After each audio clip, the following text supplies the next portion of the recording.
તો મિત્રો હવે આપણે ચેપ્ટર નંબર 15 સંભાવનામાં સ્વાધ્યાય 15.1 ની અંદર છઠ્ઠા નંબરનો જે એક્ઝામ્પલ છે તેના તરફ આગળ વધીએ. શું કીધું છે કે એક થેલામાં લીંબુના સ્વાદની જ મીઠાઈઓ છે.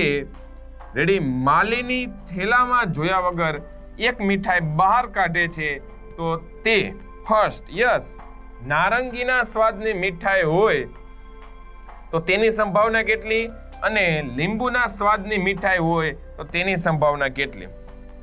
હવે સિમ્પલ હું તમને મીઠાઈની થોડીક બહાર મીઠાઈની અંદર જાવ તોય મને કઈ વાંધો નથી. પ્લસ એક થેલામાં બધે સફરજન જ છે. રેડી? હવે ધારો કે મેં એમના હાથ નાખીને ધારો કે કોઈ એક વસ્તુ ઉપાડે છે, નીકળશે શું? તો કે સફરજન જ. તમને એમ કોઈ એમ પૂછે કે ભાઈ એમાંથી કેળું નીકળશે અથવા તો ધારો કે કોઈ એક બીજું લઈ લે કે એમાંથી તરબૂચ નીકળશે, નહીં નીકળે. કેમ? તો કે અંદર અશક્ય જ ઘટના છે. અંદર બધે સફરજન જ પડ્યા તો બહાર અંદરથી થોડુંક મીન્સ કે જાદુ થઈને તરબૂચ નીકળવાનું છે.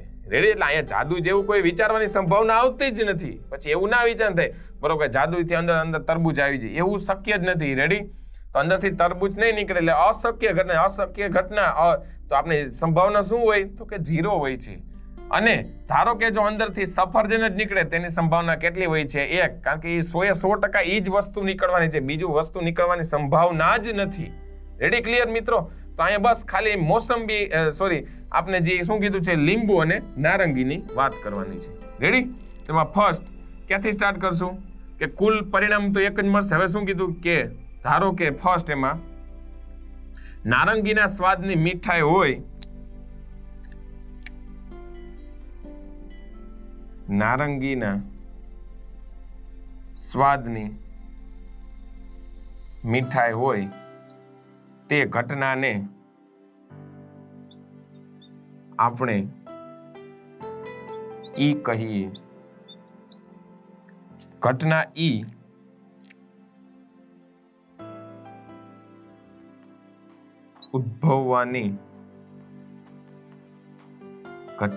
ઉદ્ભવવાની પરિણામની સંખ્યા તો કે 0. કેમ? કારણ કે લીંબુ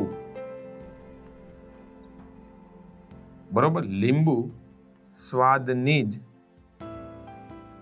બધી મીઠાઈઓ થેલામાં છે, તેમાં એક પણ મીઠાઈ નારંગીના સ્વાદની નથી. તેથી રેડી? હવે આ પહેલો ક્વેશ્ચન પૂરો કર્યો. હવે આપણે બીજા ક્વેશ્ચન તરફ આગળ વધીએ. નંબર 2. શું કહે છે મિત્રો? તો કે લીંબુના સ્વાદની મીઠા હોય તેવી સંભાવના કેટલી? હવે લીંબુના સ્વાદની મીઠાઈ હોય તેની સંભાવના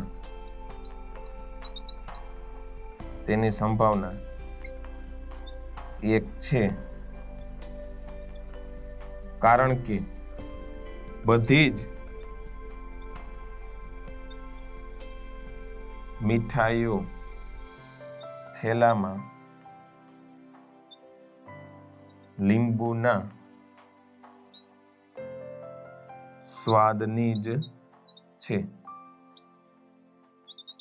તેથી રેડી મિત્રો? તો આ રીતના આપણે છઠ્ઠા નંબરનો ક્વેશ્ચન અહીંયા પૂરો કર્યો. હવે 7મા નંબરનો તરફ આગળ વધીએ. શું કીધું છે કે આપેલ છે કે 3 વિદ્યાર્થીઓના સમૂહમાં 2 વિદ્યાર્થીનો જન્મદિવસ સમાન ન હોય તેની સંભાવના 0.992 છે. તો 2 વિદ્યાર્થીઓના જન્મદિવસ સમાન હોય તેની સંભાવના કેટલી? નંબર 7 તરફ આગળ વધીએ. અહીં 3 વિદ્યાર્થીઓના સમૂહમાં 2 વિદ્યાર્થીઓનો બે વિદ્યાર્થીઓનો જન્મદિવસ સમાન ન હોય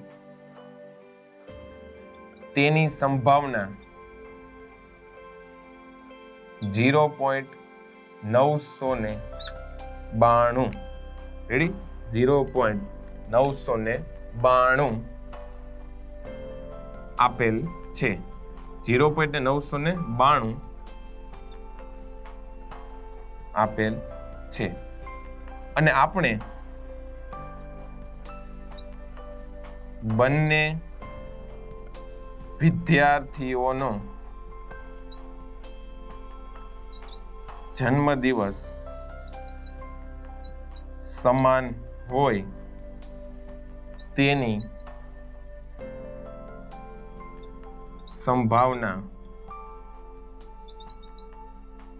મેળવવાની છે રેડી સંભાવના મેળવવાની છે તેથી પી ઓફ જન્મદિવસ સમાન હોય પ્લસ પી ઓફ જન્મદિવસ સમાન ન હોય બરાબર શું આવશે 1 પી ઓફ જન્મદિવસ સમાન હોય અને પી ઓફ જન્મદિવસ સમાન ન હોય આપણે મેળવવાનું શું છે પી ઓફ જન્મદિવસ પ્લસ પી ઓફ આ તો આપને આપી દીધેલું છે કેટલું છે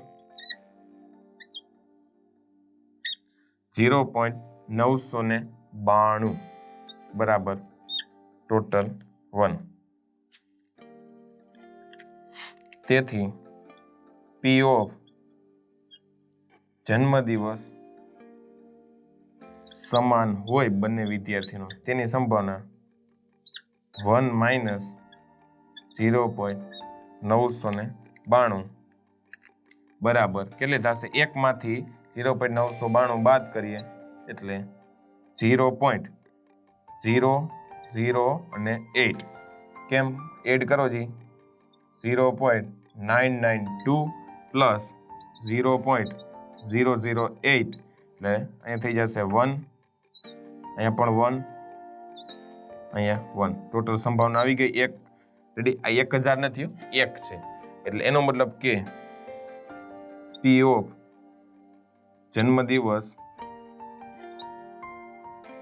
સમાન હોય તેની સંભાવના કેટલી આવશે એટલે એનો મતલબ કે અહીં બે વિદ્યાર્થીઓ જે છે તેનો જન્મદિવસ સમાન હોય તેની સંભાવના કેટલી આવશે 0.008 રેડી જન્મદિવસ સમાન હોય તેની સંભાવના 0.008 તો મિત્રો આ રીતના અહીં આપણે સ્વાધ્યાય 15.1 માં છઠ્ઠો અને સાતમો એક્ઝામ્પલ પૂર્ણ કર્યા બાદ હવે આપણે 8મા નંબરના એક્ઝામ્પલ તરફ આગળ વધીએ